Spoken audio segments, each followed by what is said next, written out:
بسم اللہ الرحمن الرحیم، السلام علیکم۔ ہمارا لاسٹ ٹاپک تھا آخرت۔ آخرت کے معنی بعد میں ہونے والی چیز، اور اس کا اپوزٹ ورڈ دنیا ہے، جس کے معنی قریب کی چیز ہے۔ عقیدہ آخرت کے اصطلاحی مفہوم کیا ہے کہ انسان مرنے کے بعد ہمیشہ کے لیے فنا نہیں ہو جاتا، بلکہ اس کی روح باقی رہتی ہے، اور ایک وقت آئے گا جب اللہ تعالیٰ اس کی روح کو جسم میں منتقل کر کے اسے دوبارہ زندہ کرے گا۔ یعنی مرنے کے بعد انسان دوبارہ زندہ ہوگا، اس چیز پر ہم نے ایمان لے کر آنا ہے۔ اور نیک اعمال کرنے والوں کو اللہ تعالیٰ جزا و سزا میں کیا دے گا؟ جنت، اور جو برے اعمال کر رہے ہیں ان کی جو سزا ہوگی وہ کیا ہوگا؟ دوزخ ہوگا۔ منکرین آخرت کے شبہات، یعنی کہ جو ان کے ذہن میں جو شک و شبہ ہے، ان کا اللہ تعالیٰ نے قرآن کے ذریعے ان کو جو ہے دلائل دیے ہیں، جو ہم لوگوں نے قرآنی دلائل کا جواب کے ساتھ ہم نے اسٹڈی کیا تھا۔ آج کا ہمارا ٹاپک ہے عقیدہ آخرت کے انسانی زندگی پر کیا اثرات ہیں۔ عقیدہ آخرت پر ایمان لانے کے بعد انسانی زندگی جو ہے کس طریقے سے چینج ہوتی ہے، اس کی پرسنالٹی میں کیا چینج آتا ہے، اس کے اثرات کیا ہیں، وہ ہم آج یہ ڈسکس کریں گے۔ اس کے پہلے ہم اسے ایکسپلین کریں گے، اس کے بعد اس کے شارٹ کویسچن اور MCQs کو نوٹ ڈاؤن کریں گے۔ آخرت پر ایمان رکھنا اسلام کی نہایت اہم تعلیم ہے۔ قرآن مجید میں اللہ تعالیٰ پر ایمان لانے کے بعد سب سے زیادہ زور اسی عقیدہ آخرت پر دیا گیا ہے۔ یہی عقیدہ مومن اور کافر میں بنیادی فرق کو واضح کرتا ہے۔ کافر سب کچھ اسی دنیاوی زندگی کو سمجھتا ہے اور اس کے پیش نظر اسے عارضی زندگی کا عیش و آرام جو ہوتا ہے عزیز ہوتا ہے، جبکہ مومن کے نزدیک یہ دنیاوی زندگی عارضی ہے، اس کی نظر اخری زندگی کی کامیابی پر ہوتی ہے۔ یہ چیز مومن میں احساس ذمہ داری پیدا کرتی ہے اور اسے سکون و اطمینان بخشتی ہے، اور اس کے ساتھ انسان جو ہے وہ نیکی کی طرف راغب ہوتا ہے اور بدی سے نفرت کرتا ہے۔ آخرت پر ایمان رکھنے والا شخص برائیوں سے نفرت کرنے لگتا ہے، کیونکہ وہ سمجھتا ہے کہ اس کے نتیجے میں خدا ناراض ہوگا اور اسے عذاب سے دوچار ہونا پڑے گا۔ اسے نیکیوں سے رغبت ہو جاتی ہے، کیونکہ وہ یہ خیال کرتا ہے کہ اس سے خدا کی خوشنودی حاصل ہوگی اور اس کی نعمتیں حاصل ہوں گی اور اس کا ٹھکانہ جنت ہوگا، اور وہ یہ جانتا ہے کہ اس کی تمام نیکیاں اور برائیاں اس کے نام اعمال میں لکھی جا رہی ہیں، اور یہ نام اعمال خدا کے سامنے ایک دن پیش ہوگا۔ خوش قسمت لوگ ایسے ہوں گے جن کا نام اعمال ان کے دائیں ہاتھ میں دیا جائے گا، وہ جزا کے مستحق ہوں گے، اور کچھ بدقسمت لوگ ایسے ہوں گے جن کا نام اعمال ان کے بائیں ہاتھ میں دیا جائے گا، وہ سزا کے مستحق ہوں گے۔ انسان کے اعمال تولے جائیں گے، جن کی نیکیوں کا پلڑا بھاری ہوگا وہ دل پسند عیش میں ہوں گے، اور جن کی نیکیوں کا پلڑا ہلکا ہوگا وہ دوزخ میں جائیں گے۔ جو شخص یہ سمجھتا ہے کہ سب کچھ یہی زندگی اور دنیا ہے اور یہ سب کچھ ہمیشہ کے لیے مٹ جائے گا، وہ بزدل بن جاتا ہے۔ وہ زندگی سے محبت کرتا ہے اور موت سے ڈرتا ہے، وہ موت سے بھاگتا ہے اور موت اس کے پیچھے بھاگتی ہے۔ اس کے مقابلے میں جو شخص یہ سمجھتا ہے یہ زندگی عارضی ہے اور مرنے کے بعد دوبارہ زندگی ابدی اور دائمی ہے، تو وہ بہادر اور دلیر بن جاتا ہے۔ وہ خوشی خوشی خدا کی راہ میں جان کی بازی لگا دیتا ہے، وہ زندگی کے بجائے موت سے پیار کرتا ہے۔ آخرت کا قائل شخص موت کے پیچھے دیوانہ وار بھاگتا ہے اور موت اس کے آگے بھاگتی ہے۔ چنانچہ عقیدہ آخرت مومن کے دل میں جذبہ سرفروشی پیدا کر کے معاشرے میں امن اور نیکی کے پھیلنے کی راہ کو ہموار کرتا ہے۔ ارشاد نبی صلی اللہ علیہ وآلہ وسلم ہے، جنت میں داخل ہونے کے بعد کوئی شخص دنیا میں اس خیال سے واپس آنے کو پسند نہیں کرے گا جو کہ زمین میں جو کچھ ہے اس کو پھر مل جائے، بلکہ شہید اس کی آرزو کرے گا کہ وہ دنیا میں واپس جائے اور 10 مرتبہ مارا جائے، اس لیے کہ وہ شہادت کی عظمت اور ثواب کو جانتا ہے۔ عقیدہ آخرت کا قائل انسان صبر و تحمل کا جذبہ رکھتا ہے کہ حق کی خاطر جو بھی تکلیف اور پریشانی برداشت کی جائے گی اس کا اللہ تعالیٰ کے ہاں اجر و ثواب ملے گا، لہٰذا آخرت پر نظر رکھتے ہوئے ہر مصیبت کا صبر و تحمل سے مقابلہ کرتا ہے۔ وہ اس عارضی زندگی کی تکالیف اور پریشانیوں سے دل برداشتہ مایوس نہیں ہوتا، بلکہ آخرت میں راحت دائمی کا تصور اسے سکون بخشتا ہے۔ اس صبر تحمل کا بہترین نمونہ ہمیں کربلا میں ملتا ہے، جہاں حضرت امام حسین رضی اللہ تعالیٰ عنہ نے اپنی اور اپنے عزیز و اقارب کی جانوں کا نذرانہ پیش کر کے بے پناہ اخری سعادتیں حاصل کر لیں۔ آخرت کا عقیدہ انسان کے دل میں یہ جذبہ پیدا کرتا ہے کہ حقیقی زندگی صرف آخرت کی زندگی ہے، اس لیے خدا کی راہ میں دل کھول کر دولت خرچ کرنی چاہیے تاکہ اللہ تعالیٰ کی خوشنودی اور ثواب حاصل ہو۔ بندہ مومن جس قدر دولت کو خدا کی راہ میں خرچ کرتا ہے اس میں اور اضافہ ہوتا ہے اور اس کا جذبہ سخاوت بڑھتا ہے۔ کیونکہ اسے پتہ ہے کہ دولت اگر صحیح طور پر خرچ کی جائے تو انسان اس سے خدا کی رضا حاصل کر سکتا ہے اور جنت خرید سکتا ہے۔ حضرت عثمان رضی اللہ تعالیٰ عنہ اسی جذبے کے تحت بے دریغ اپنی دولت خدا کی راہ میں خرچ کرتے تھے، جس کے نتیجے میں آپ خدا اور رسول کی خوشنودی کے مستحق ٹھہرے، ورنہ دولت کو غلط استعمال خدا کی ناراضگی اور سزا کا موجب ہے، جیسے کہ قارون کی دولت کہ جس نے اس کی زکوٰۃ دینے سے اور اسے اللہ کی راہ میں خرچ کرنے سے انکار کر دیا۔ اس طریقے سے کہ انسان جب عقیدہ آخرت پہ اس کی نظر ہوتی ہے تو اس کی محبت جو ہے مال سے کم ہو جاتی ہے، اور اسے پتہ ہے یہ سب مال و دولت جو ہے یہ عارضی ہے اور اس نے ایک دن یہ سب کچھ چھوڑ کر جانا ہے۔ آخرت کا عقیدہ انسان کے اندر ذمہ داری کا احساس پیدا کرتا ہے، وہ یہ خیال کرتا ہے کہ اس کا کوئی خالق و مالک ہے اور یہ انسان بے مقصد پیدا نہیں کیا گیا، بلکہ انسان کو ایک خاص مقصد کی خاطر پیدا کیا گیا ہے۔ وہ مقصد یہ ہے کہ وہ اپنی زندگی خدا کے بتائے ہوئے طریقے کے مطابق گزارے۔ وہ یہ سمجھتا ہے کہ مرنے کے بعد وہ دوبارہ زندہ ہوگا اور خدا کے سامنے پیش ہو کر اپنے اعمال کا حساب دے گا۔ یہ بات اسے ایک ذمہ دار انسان بناتی ہے اور وہ اپنی زندگی جانوروں کی طرح بے مقصد نہیں بلکہ اشرف المخلوقات کی حیثیت سے بامقصد بسر کرتا ہے۔ وہ اپنا ہر فرض پوری دیانتداری سے انجام دیتا ہے، خواہ اس کا تعلق بندوں کے حقوق سے ہو یا خدا کے حقوق سے۔ اگر آخرت پہ ایمان نہ ہو تو انسان خود غرضی اور نفس پرستی میں ڈوب کر تہذیب و شرافت اور عدل و انصاف کے تقاضوں کو یکسر بھول جائے اور انسانی معاشرے میں جنگل کا قانون نافذ ہو جائے۔ آخرت کا عقیدہ انسانی معاشرے کو صحیح خطوط پر استوار کرتا ہے۔ معاشرہ افراد کے مجموعے کا نام ہے۔ جب ہر فرد فکر آخرت کے نتیجے میں راست روی اور پاک بازی کی زندگی بسر کرے گا تو معاشرہ خود بخود ایک مثالی معاشرہ بن جائے گا۔ یوں عقیدہ آخرت انسانی معاشرے کو مثالی انسانی معاشرہ بنانے کا اہم ذریعہ ہے، کیونکہ اس سے انسان کے دل میں نیکی پر جزا اور بدی پر سزا کا احساس ابھرتا ہے، جو نیک اور پاکیزہ افعال و اعمال کا موجب بنتا ہے۔ رسول اللہ صلی اللہ علیہ وسلم کے ہاتھوں حضرات صحابہ کرام پر مشتمل جو بہترین اور مثالی معاشرہ وجود میں آیا وہ اسی جذبے کا مظہر تھا کہ انسان جو ہے اگر اس کی نظر آخرت کے اعمال پر ہے تو وہ اپنے آپ کو خود بخود اچھا انسان بناتا ہے، جس سے کیا ہے بہترین جو ہے وہ معاشرہ عمل میں آتا ہے۔ جو شخص آخرت کی زندگی پر ایمان رکھتا ہے اس کی نظر اپنے اعمال کے صرف انہی نتائج پر نہیں ہوتی جو اسے زندگی میں ظاہر ہوتے ہیں، بلکہ وہ ان نتائج پر بھی نظر رکھتا ہے جو آخرت کی زندگی میں ظاہر ہوں گے۔ جس طرح اسے اس بات کا یقین ہوتا ہے کہ زہر کھانے سے موت واقع ہو جاتی ہے، آگ میں ہاتھ ڈالنے سے ہاتھ جل جاتا ہے، اور جس طرح وہ غذا اور پانی کو اپنے لیے مفید سمجھتا ہے، اسی طرح اس کا اس بات پر بھی پختہ ایمان ہوتا ہے کہ نیک اعمال کے نتیجے میں نجات و فلاح حاصل ہوتی ہے اور برے اعمال تباہی و بربادی اور عذاب کا موجب بنتے ہیں۔ کہ انسان جو ہے وہ اپنے آپ کو جب دیکھتا ہے کہ اس کی زندگی کا مقصد کیا ہے اور وہ اپنے اچھے عمل کرے گا اور اپنے برے اعمال سے اجتناب کرے گا۔ عقیدہ آخرت پر ایمان لانے سے بامقصد زندگی کا شعور پیدا ہوتا ہے۔ اسلام کی بنیادی تعلیم ہے کہ اللہ تعالیٰ نے انسان کو بے مقصد اور بیکار پیدا نہیں کیا، جیسے کہ کفار کا نظریہ یہ ہے کہ قرآن مجید میں ارشاد ہوتا ہے، سورۃ المومنون آیت نمبر 115 میں اللہ تعالیٰ ارشاد فرماتے ہیں، اب حاسبتم انما خلقناکم عباسا وانکم الینا لا ترجعون۔ ترجمہ، کیا تم یہ خیال کرتے ہو کہ ہم نے تم کو بے مقصد پیدا کیا اور یہ کہ تم ہماری طرف لوٹ کر نہیں آؤ گے؟ اس مقصد کی وضاحت قرآن مجید میں پھر یوں کی گئی تھی سورۃ الذاریات آیت نمبر 56 میں، وما خلقت الجن والانس الا لیعبدون۔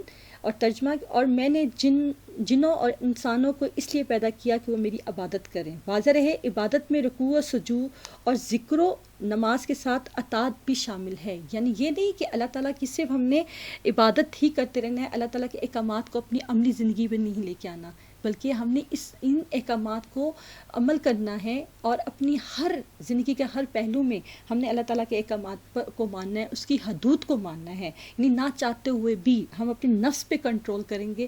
اور افضل جہاد آپ صلی اللہ علیہ وسلم نے کس کو قرار دیا ہے؟ نفس پہ کنٹرول، کہ آپ اپنی خواہشات کو اللہ کے تابع لے کے آئیں۔ جب اپنی خواہشات کو پیچھے کریں گے، اللہ کا حکم آگے ہوگا، تو انسان جو ہے وہ اپنی بامقصد زندگی کا شعور اس کے اندر پیدا ہوتا ہے، اور وہ اپنی زندگی کا دنیا میں آنے کا اصل مقصد کبھی نہیں بھولتا ہے۔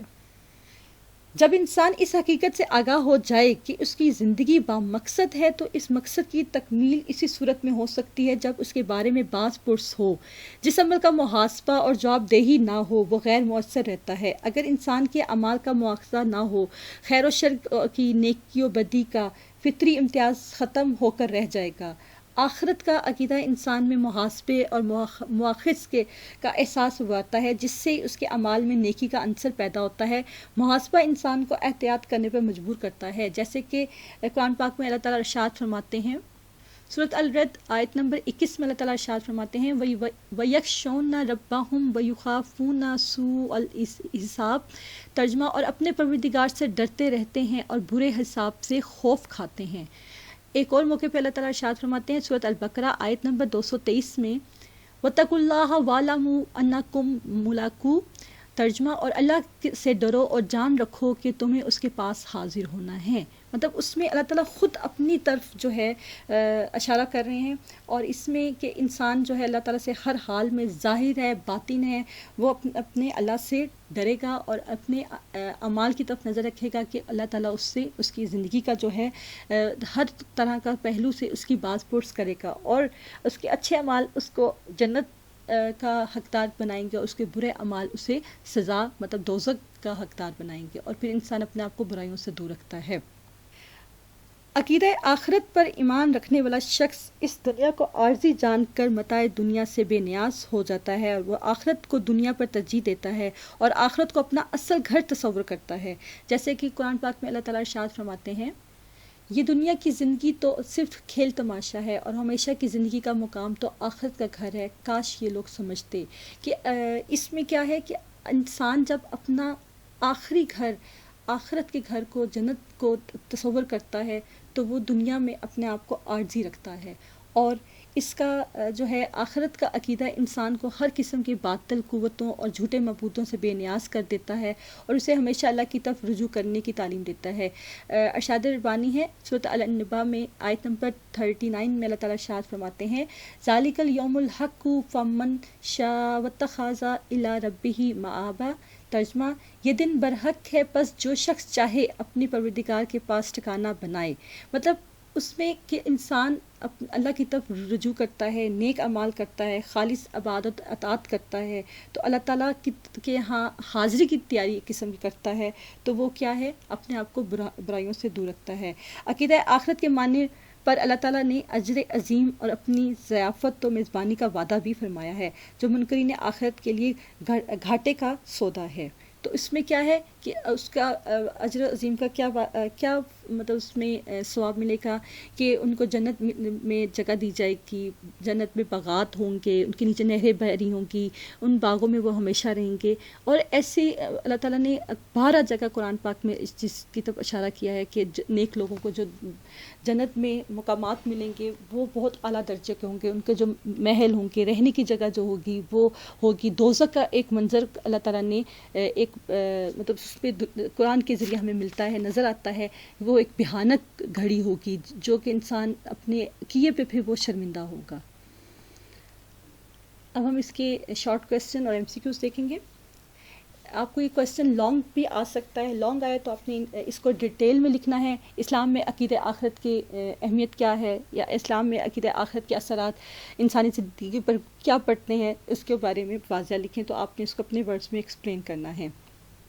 اور شارٹ کویسچن میں ہے کہ عقیدہ، اگر اس کو شارٹ کویسچن میں آئے کہ اسلام میں عقیدہ آخرت کی اہمیت لکھیں یا اسلام میں عقیدہ آخرت کے اثرات، کوئی سے 2-3 لکھیں، تو آپ اس کی ہیڈنگس کو بھی لکھ سکتے ہیں، اور اس کو آپ جو ہے پیراگراف کی شکل میں 2-3 لائنس میں بھی لکھ سکتے ہیں کہ عقیدہ آخرت پہ رکھنے والا جو شخص ہے اس کی زندگی پہ کیا اثرات پڑتا ہے، کہ وہ نیکی کی طرف رغبت کرتا ہے، بدی سے نفرت کرتا ہے، اس کے اندر بہادری آتی ہے، مال خرچ کرنے کا جذبہ اس کے اندر پیدا ہوتا ہے، احساس ذمہ داری پیدا ہوتی ہے۔ یہ اس طریقے سے انسان جو ہے وہ اپنے آپ کو اللہ تعالیٰ کی طرف رکھتا ہے کہ اس نے ایک دن جواب دہی ضرور کرنی ہے۔ اور عقیدہ آخرت پر ایمان رکھنا اسلام کا نہایت اہم ڈیش ہے، کیا ہے، تعلیم ہے۔ اور سورۃ بقرہ میں متقین کی تعریف کرتے ہوئے ارشاد باری تعالیٰ ہے، وبالآخرۃ ہم یوقنون، وبالآخرات ہم یوقین کیا ہے، وبالآخرات اور آخرت میں ہم وہ یقیناً ایمان رکھتے ہیں، یقین رکھتے ہیں، اور وہ آخرت پر یقین رکھتے ہیں۔ کس کے بارے میں بات ہو رہی ہے؟ متقین۔ متقین سے کیا مراد ہے؟ یعنی پرہیزگار لوگ، وہ لوگ جو اللہ کا خوف اپنے دلوں میں رکھتے ہیں، ہر حالت میں ظاہر ہو باطن ہو وہ اللہ تعالیٰ کی محبت میں اللہ کے احکامات پر عمل کرتے ہیں، ان کو ہم متقین لوگ کہتے ہیں، ٹھیک ہے۔ متقی یعنی پرہیزگار، اور بالآخرت ہم یوقنون یعنی وہ آخرت پر یقین رکھتے ہیں۔ متقین کی تعریف کیا کی گئی ہے کہ وہ آخرت پر یقین رکھتے ہیں، وہ دنیا کی زندگی کو کیا سمجھتے ہیں؟ ایک عام سی چیز سمجھتے ہیں کہ دنیا جو ہے بس ایک عارضی ٹھکانہ ہے، اور وہ اس میں مسافر کی طرح زندگی گزارتے ہیں۔ نیکسٹ آپ کا ہے آخرت پر ایمان نہ ہو تو کیا ہوگا؟ اس کے نیچے جو لائن ہے، آخرت پر ایمان نہ ہو تو کیا ہوگا کہ انسان خود غرضی، نفس پرستی میں ڈوب کر تہذیب و شرافت اور عدل و انصاف کے تقاضوں کو یکسر بھول جائے گا، اور انسانی معاشرے میں جنگ کا قانون رائج ہو جائے گا۔ مطلب اس کو آپ اپنے ورڈز میں بھی لکھ سکتے ہیں کہ اگر آخرت کے پر ایمان نہ ہو تو کیا ہوگا؟ دنیا کا نظام جو ہے دھرم برم ہو جائے گا، ہر طرف خود غرضی ہوگی، نفس پرستی ہوگی، تہذیب و شرافت جو ہے ختم ہو جائے گی، لوگ عدل و انصاف جو ہے وہ نہیں کریں گے، ان کو کوئی پوچھنے والا نہیں ہوگا، جواب دہی کا تصور ہی ان میں ختم ہو جائے گا۔ ہم اپنے ورڈز میں بھی اس کا آنسر لکھ سکتے ہیں۔ عقیدہ آخرت انسانی معاشرے کو انسانیت افروز بنانے کا ڈیش ذریعہ ہے، اہم ذریعہ ہے۔ کیا ذریعہ ہے؟ کہ اگر ہم معاشرے کو دیکھنا چاہتے ہیں کہ معاشرہ اچھا ہو، وہ کس طرح ہوگا؟ کہ جب ہمیں پتہ چلتا ہے کہ ہم نے کسی کے آگے جواب دہی دینی ہے۔ جیسے اب پورا سال ایک اسٹوڈنٹ پڑھتا ہے اور ایک اسٹوڈنٹ نہیں پڑھتا ہے، دونوں میں فرق ہوگا نا کہ نہیں ہوگا؟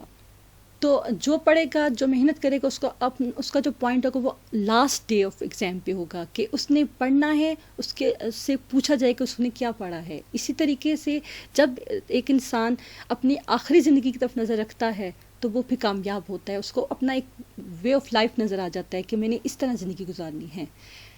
اور جو شخص عقیدہ آخرت کی زندگی پر ایمان رکھتا ہے تو اس کی نظر کس پر ہوتی ہے؟ اس کی نظر اپنے اعمال پر ہوتی ہے، اس کو اپنے اعمال کے نتائج پر ہوتی ہے۔ اسے یہ چیز پتہ ہوتی ہے کہ میں نے زندگی جو ہے وہ میری ظاہری زندگی ہے، اس نے اگر ایک دن اس نے مرنا ہے، اور اس نے اپنی ہر عمل کو دھیان سے دیکھنا ہے۔ اسے پتہ ہے کہ ہر چیز کا فائدہ کیا ہے، نقصان کیا ہے، اس کی اگر میں ایسے کروں گا تو اس کی جواب دہی مجھے اس طریقے سے کرنی پڑے گی۔ نیکسٹ پیج پہ آپ کے ہیں عقیدہ آخر کی انسانی زندگی پر اثرات، نیکی سے رغبت اور بدی سے نفرت۔ آپ اس کو مطلب اپنے ورڈز میں ایکسپلین کر سکتے ہیں۔ وہی آپ سے مطلب شارٹ کویسچن پوچھا جائے گا تو آپ اس کے ہیڈنگز بھی لکھ سکتی ہیں اور اس کو آپ ایکسپلین بھی کر سکتے ہیں، مطلب 2 یا 3 لائنس۔ آپ نے پیراگراف میں اس کو ایکسپلین نہیں کرنا شارٹ کویسچن میں، ٹھیک ہے۔ نیکی سے رغبت اور بدی سے نفرت سے کیا مراد ہے؟ کہ جو عقیدہ آخرت پر جب انسان ایمان رکھتا ہے تو وہ اپنی آپ کو نیکی کی طرف راغب کرتا ہے، اس کا دھیان نیکی کے کاموں کی طرف ہو جاتا ہے۔ اور بدی سے نفرت وہ کیوں کرتا ہے؟ اسے پتہ ہے کہ نامہ اعمال اللہ کے ہاں اس کے کھلیں گے اور اللہ تعالیٰ کے ہاں اس کو جواب دہی دینی پر ہوگی۔ وہ جواب دہی کس اس میں ہوگا؟ کہ اگر میں اچھے اعمال نہیں کروں گا تو مجھے دوزخ سے ہمکناری ہوگی، اور میرا جو ٹھکانہ ہوگا وہ جنت نہیں ہوگا۔ بہادر اور سرفروشی سے کیا مراد ہے؟ کہ عقیدہ آخرت پر ایمان رکھنے والا شخص جو ہے وہ ناڈر ہو جاتا ہے، بہادر ہو جاتا ہے، اس کے اندر یہ جذبہ پیدا ہوتا ہے کہ میں راہ حق پر چل رہا ہوں، مجھے مصیبتیں، مجھے مشکلات کا سامنا کرنا ہے، لیکن آخرت میں کامیابی اور مسرت والی زندگی میری ہوگی۔ اور اس کا جو دل ہے وہ جذبہ سرفروشی پیدا کرتا ہے، اور اس کے اندر امن اور راست بازی کی طرف اس کا دھیان ہوتا ہے، اور وہ انسان کسی بھی ظالم حکمران کے آگے نہ ڈر طریقے سے کھڑا ہو جاتا ہے اور اپنے حق بات کرتا ہے، جسے ہم جہاد بھی کہتے ہیں۔ وہ اپنے صرف اس کا خوف کس کے اوپر ہوتا ہے؟ اللہ کا۔ وہ کسی انسان سے ڈرتا نہیں ہے، صرف عقیدہ آخرت پہ ایمان لانے کے بعد اس کے اندر یہ چیز پیدا ہوتی ہے کہ زیادہ سے زیادہ ایک ظالم حکمران کیا کرے گا؟ اس کو مار دے گا نا، مرنا تو اس نے ایک دن ہے، تو وہ اپنے اللہ کے حضور کے لیے اپنے آپ کو تیار کراتا ہے۔ عقیدہ آخرت پر رکھنے والا ایمان جو ہے وہ صبر و تحمل کا پیکر ہوتا ہے، مطلب وہ ہر مصیبت کا مقابلہ کرتا ہے۔ اسے پتہ ہے کہ دنیا جو ہے ایک آزمائش کا گھر ہے، اور یہاں پر اسے اللہ تعالیٰ آزما رہا ہے، اور وقت کے ساتھ ساتھ وہ اپنی جو آزمائش میں پورا اترے گا تو اللہ تعالیٰ اس کی جزا و سزا اس کو دیں گے۔ مال خرچ کرنے کا جذبہ، عقیدہ آخرت انسان کے دل میں یہ جذبہ پیدا کرتا ہے کہ وہ حقیقی زندگی کی طرف دیکھتا ہے، اسے یہ دنیا کی زندگی عارضی لگتی ہے، اس کے دل سے مال کی محبت ختم ہو جاتی ہے، اور اس کے دل میں مال خرچ کرنے کا جذبات پیدا ہوتا ہے، زکوٰۃ دیتا ہے، سخاوت سے کام لیتا ہے، اللہ کی راہ میں دیتا ہے کہ اس کی آخرت کی زندگی سنور جائے. احساس ذمہ داری انسان کے اندر پیدا ہوتی ہے. جب اس کو پتہ چلتا ہے کہ آخرت کا دن ہے تو وہ اپنا ٹائم جو فضول گوئی میں، فضول باتوں میں، غیبت میں، چوری میں، ڈکیتی میں ضائع کرتا ہے، وہ اپنے اللہ تعالیٰ کے احکامات نہیں مانتا، وہ اپنے آپ کو اس راستے کی طرف لے کے چلتا ہے اور ہر کام، ہر قدم سوچ سمجھ کے اٹھاتا ہے. احساس ذمہ داری اس کے اندر پیدا ہو جاتی ہے، ہر اپنا جو فرض ہے پوری دیانتداری سے سر انجام دیتا ہے، خواہ اس کا تعلق حقوق اللہ سے ہو یا حقوق العباد سے ہو. حقوق کی کتنی اقسام ہیں؟ 2 اقسام ہیں. کون کون سی؟ حقوق اللہ اور حقوق العباد. حقوق اللہ سے کیا ہوتا ہے؟ جو اللہ تعالیٰ نے ہمیں احکامات دیے ہیں، مطلب ہم نے ان کے اوپر عمل کرنا ہے. اور حقوق بندوں کے حقوق سے کیا مراد ہے؟ حقوق العباد کہتے ہیں بندوں کے حقوق، یعنی اللہ تعالیٰ نے جو ہمارے انسانوں کا دوسرے انسان پر حق رکھے ہیں، حقوق رکھے ہیں، اس کو ہم بندوں کے حقوق کہتے ہیں. تو اللہ تعالیٰ حقوق اللہ تو معاف کر دیتا ہے لیکن حقوق العباد معاف نہیں کرے گا جب تک کہ وہ بندہ معاف نہیں کرتا. تو لہٰذا ہمیں اپنی ارد گرد جو لوگ ہیں ان کا خیال رکھنا ہے. اپنے مطلب حقوق العباد میں یہ آپ سمجھ لیں کہ کون کون سے حقوق آتے ہیں. مطلب حقوق العباد میں سب سے پہلا حق والدین کا حق ہے، اولاد کے حقوق آتے ہیں، زوجین کے حقوق ہیں، اپنے استاد کے حقوق آتے ہیں، اور رشتہ داروں کے حقوق ہیں، ہمسایوں کے حقوق ہیں، یعنی ہمارے جو ارد گرد جو ہمارے نیبرز ہیں ان کا ہم نے خیال رکھنا ہے. اور یہاں تک کہ اسلام ہمیں غیر مسلموں کے حقوق کا بھی ہمیں بتاتا ہے کہ ان کے ساتھ ہم نے کیسے زندگی گزارنی ہے. اگر وہ ہمارے ہمسائے ہیں تب بھی ہم ان کا خیال رکھیں گے. یہ حقوق جو ہے بندوں کے حقوق میں آتا ہے، حقوق العباد میں آتا ہے. کہ اگر ہم یہ حق ادا نہیں کریں گے تو ہمیں اللہ تعالیٰ آخرت میں ہم سے پوچھے گا. کہ ہم کسی کی دل آزاری کرتے ہیں تو اللہ تعالیٰ ہمیں تب تک معاف نہیں کرتا جب تک ہم اس بندے سے معافی نہیں مانگتے ہیں. تو اس کے ساتھ ہی ہمیں حقوق اللہ کے ساتھ حقوق العباد کا بھی خیال رکھنا ہے، کیونکہ آخرت میں اس کے بارے میں بھی پوچھا جائے گا. کیونکہ اللہ تعالیٰ نے قرآن پاک میں جہاں اپنی اطاعت کا ذکر کیا ہے وہاں ساتھ ہی والدین کی اطاعت کا ذکر کر دیا کہ ان کے ساتھ اچھا سلوک کرو. اللہ تعالیٰ نے اپنے مسلم غیر مسلم کے حقوق کی بات کی ہے، معاشرتی، معاشی، سیاسی زندگی کی بات کی ہے. ہم ان سب کو تب تک عمل میں لا نہیں سکتے جب تک ہم اپنی آخرت کی زندگی کی طرف دھیان نہیں دیتے ہیں. کہ ہمیں یہ چیز بتاؤ کہ میں اگر اس کے ساتھ برا سلوک کر رہی ہوں تو میرا بھی اللہ تعالیٰ محاسبہ کرے گا، مجھ سے بھی پوچھے گا. اب ذہن میں کویسچن آتا ہے کہ میں تو ایک کے ساتھ اچھا کرتا ہوں لیکن یہ اگلا بندہ میرے ساتھ اچھا نہیں کر رہا. تو اللہ تعالیٰ وہاں پہ آپ کا صبر دیکھ رہا ہے اور آپ وہاں پہ کس کے حقوق کو دیکھ رہے ہو؟ اللہ کا حکم دیکھ رہے ہو کہ اللہ تعالیٰ نے کہا اپنا حق ادا کرو، اجر جو ہے وہ اللہ دے گا. انسانوں کا اجر کی ہمیں توقع نہیں رکھنی. اگر کوئی برا سلوک کرتا بھی ہے تب بھی ہم نے اس کے ساتھ اچھا سلوک کرنا ہے، کیونکہ یہ ہمارے نبی صلی اللہ علیہ وسلم کی سنت ہے کہ بروں کے ساتھ بھی اچھا. جیسے طائف میں نبی صلی اللہ علیہ وسلم کے ساتھ برا سلوک کا لیکن پھر بھی آپ نے ان کے حق میں دعا کی. ایسے ہی کفار مکہ کے لیے آپ دعا کرتے تھے. اور آج ہم بھی اگر ہم اپنے برے لوگ جو ہمارے ساتھ برا کرتے ہیں ان کے لیے بھی اگر ہم اچھا سوچیں، ان کے لیے بھی حق کے لیے دعا کریں، ان کے حقوق ادا کریں تو اللہ تعالیٰ ہمیں اس کا دنیا میں بھی اجر دیتا ہے اور آخرت میں بھی اجر دے گا. اور جب انسان اللہ کی راہ میں کام کرتا ہے، اللہ کی رضا کے لیے کام کرتا ہے تو اس کا ثواب پھر اللہ تعالیٰ اپنے ہی غائب کے خزانوں میں سے دیتا ہے. اور وہ پھر انسان خود حیران رہتا ہے کہ اس کی دنیا بھی سنور جاتی ہے اور آخرت بھی. اللہ تعالیٰ ہمیں عقیدہ آخرت پر پختہ ایمان لانے کی توفیق عطا فرمائے اور دنیا کی محبت ہمارے دلوں سے نکالے. آمین. آج ہمارا جو ہے فرسٹ چیپٹر کمپلیٹ ہو گیا ہے اور آپ کی اس فرسٹ چیپٹر کے لاسٹ میں لانگ کویسچنس لکھے ہوئے ہیں. سم ٹائم پیپر میں اس طرح کے کویسچن بھی آتے ہیں اور کچھ اس سے ریلیٹڈ مطلب تھوڑے سے چینج ورڈز کے ساتھ بھی آ سکتی ہیں. تو ان کویسچنس کو آپ لوگوں نے ایک دفعہ دیکھنا ہے اور لانگ کویسچنس کے نوٹس میں سے آپ نے ان کو اسٹڈی کرنا ہے. اور جو بھی آپ کی مطلب ڈیفیکلٹیز ہیں وہ انشاءاللہ میں آپ کی کلاس میں ہم لوگ ڈسکس کر کے کمپلیٹ ہم لوگ اپنا چیپٹر دوبارہ ریوائز کریں گے. اور اس کو آپ لوگوں نے اسٹڈی کرنا ہے. شارٹ کویسچنس اور MCQs کے نوٹس آپ نے ریڈی کرنے ہیں اور لانگ کویسچنس کو آپ نے اسٹڈی کرنا ہے. اور انشاءاللہ نیکسٹ ہمارا سیکنڈ چیپٹر اسٹارٹ ہوگا. سیکنڈ چیپٹر ہمارا ہے ارکان اسلام پر. پہلا چیپٹر ہم نے کس پہ پڑھا تھا؟ عقائد. اور جو سیکنڈ چیپٹر وہ ارکان ہے. انشاءاللہ وہ ہم لوگ نیکسٹ اس میں پڑھیں گے.